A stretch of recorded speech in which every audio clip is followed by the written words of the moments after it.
శ్రీ హనుమత్ జయంతి సందర్భంగా మా పూజా మందిరంలో జరుగుతున్న ఒక విశేషాన్ని మీతో పంచుకోవాలని ఈ వీడియో చేస్తున్నాం. ప్రతి సంవత్సరం డిసెంబరు, జనవరి, ఫిబ్రవరి నెలల్లో సూర్యకిరణాలు సప్తవర్ణాలుగా మారి మా పూజా మందిరంలో ఉన్న హనుమంతుడిని పైనుంచి కింది వరకు స్పృశిస్తూ ప్రసరించడం చూస్తుంటే ఆ దృశ్యం, ఆ అనుభూతి మాటలో చెప్పలేను. ఇటీవల మనం అయోధ్యలో బాలరాముడి నుదుటిపై సూర్యకాంతి ప్రసరించి మెరుస్తున్న అద్భుతాన్ని చూసాం.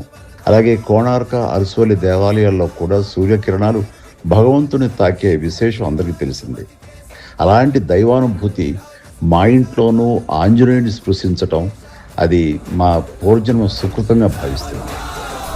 ఈ పవిత్రమైన హనుమత్ జయంతి సందర్భంగా అందరికీ హృదయపూర్వక శుభాకాంక్షలు.